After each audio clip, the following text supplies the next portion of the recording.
Spiritus Sancti. Dominus vobiscum.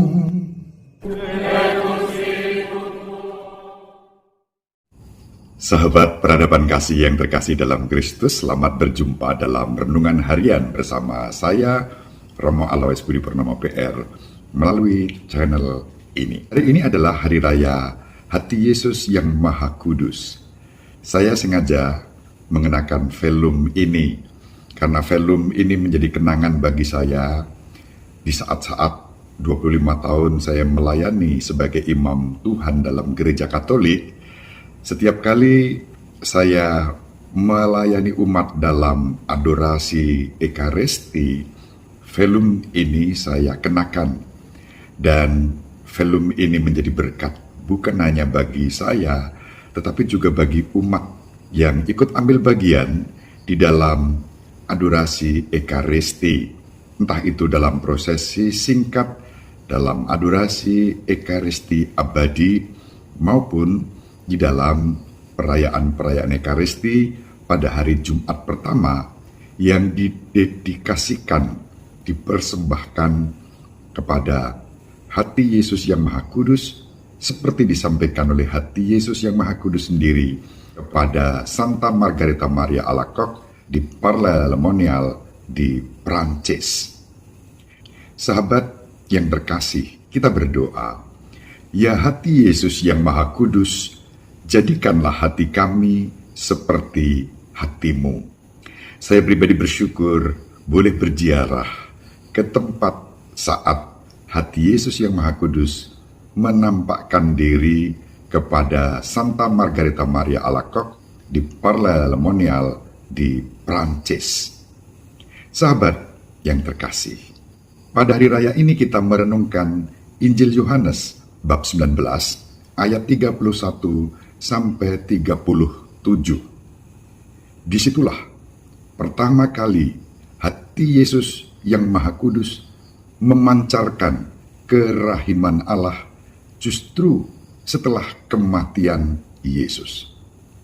Setelah kematian Yesus di puncak Golgota, tanda-tanda kerahiman Allah dalam darah dan air mengalir dari tubuhnya yang hancur namun mulia demi keselamatan kita, seluruh umat manusia. Terhubung dengan hati Yesus yang Maha Kudus adalah devosi kerahiman ilahi yang dinyatakan kepada Santa Faustina. Doa kunci kerahiman ilahi adalah, "O darah dan air yang tercurah dari hati Yesus sebagai sumber kerahiman bagi kami, aku percaya kepadamu, engkaulah andalanku." Sahabat peradaban kasih yang terkasih, dari penderitaan dan kematian Yesus mengalir berlimpah sumber air dan darah kerahiman Allah.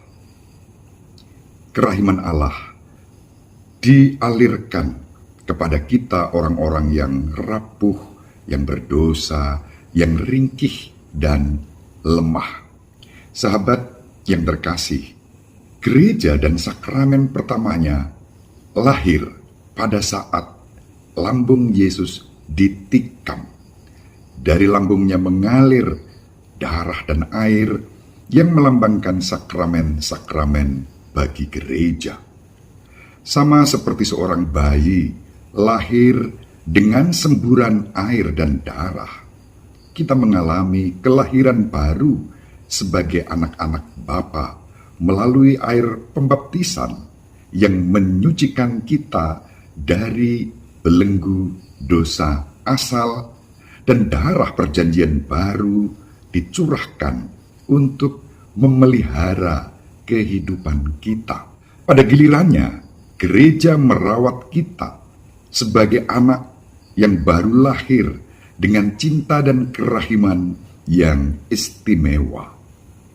Melalui sakramen-sakramennya, kita dimandikan dengan pembaptisan dan rekonsiliasi, serta diberi makanan berupa tubuh dan darah Kristus dalam Ekaristi. Dari hati Yesus yang Maha Kudus, membanjirlah air yang mengalir laksana banjir dalam kisah Nabi Nuh yang menghapus dosa dunia seperti digambarkan dalam kitab Kejadian bab 7.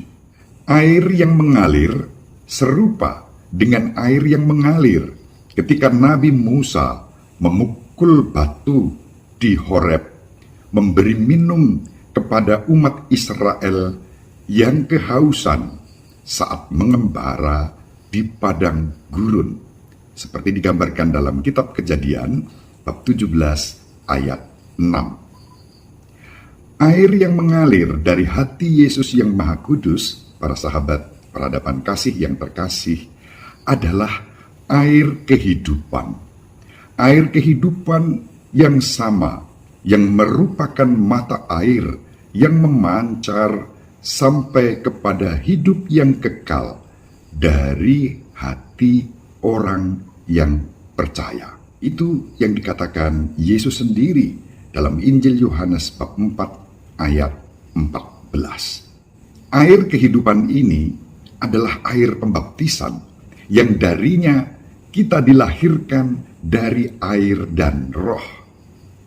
Yesus bersabda kepada Nikodemus, "Aku berkata kepadamu, sesungguhnya jika seseorang tidak dilahirkan dari air dan roh, ia tidak dapat masuk ke dalam kerajaan Allah." Injil Yohanes bab 3 ayat 6. Air dari lambung Kristus, dari pusat hatinya yang Maha Kudus, membasuh dan menyucikan kita dari segala dosa kita dan membawa kita ke dalam kehidupan yang kekal bersamanya. Sahabat peradaban kasih yang terkasih, dari lambung Kristus selain mengalir air, juga mengalir darah. Darah yang mengalir dari lambung Kristus adalah darah perjanjian baru. Darah Kristus mengesahkan dan memeteraikan perjanjian keselamatan kekal. Dengan demikian, kita tidak lagi butuh segel atau meterai lain seperti misalnya yang ditawarkan oleh orang tertentu dari komunitas tertentu. Sahabat peradaban kasih yang terkasih, penulis surat Ibrani dalam suratnya bab 9 ayat 11-15 menjelaskan bagaimana Kristus menjamin keselamatan kita dengan menjadi imam, altar, dan korban sekaligus sebagai pengantara perjanjian baru.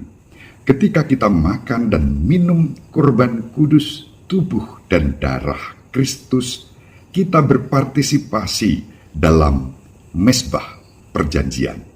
Itu yang dikatakan Santo Paulus dalam suratnya kepada umat di Korintus yang pertama, bab 10 ayat 16-18.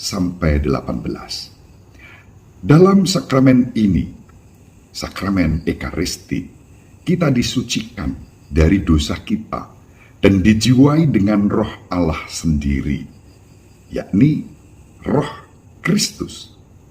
Dia datang untuk tinggal di dalam kita, melalui kita, mengambil dari tubuh dan darahnya. Ketika kita menerima Kristus dengan devosi batin, juga di masa pandemi, meskipun kita mengikuti perayaan Ekaristi secara virtual, darah Kristus dan tubuhnya yang penuh kehangatan dan kemuliaan mengalir ke dalam pembuluh darah kita, dan api cinta kasihnya berkobar di dalam jiwa kita.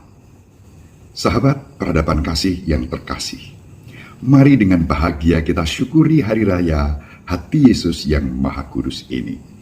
Selamat dan profesiat kepada komunitas-komunitas yang berpusat pada hati Yesus yang Maha Kudus. Selamat pesta juga kepada umat di paroki-paroki yang bernaung dengan nama hati Yesus yang Maha Kudus. Ya Yesus yang lemah lembut dan rendah hati, jadikanlah hatiku seperti hatimu. Sahabat yang terkasih, Ibu Maria mendoakan kita, Bapak Yosef merestui kita dengan keheningannya. Semoga para sahabat dimanapun berada bersama seluruh anggota keluarga dibimbing, dilindungi, dan diberkati oleh Allah yang Maha Kuasa, Bapa dan Putera dan Roh Kudus. Amin. Terima kasih. Tetap semangat. Salam sehat. Jangan lupa bahagia. Sahabat peradaban kasih yang terkasih, sampai jumpa pada episode berikutnya. Terima kasih atas kebersamaan kita. Salam peradaban kasih ekologis berkah.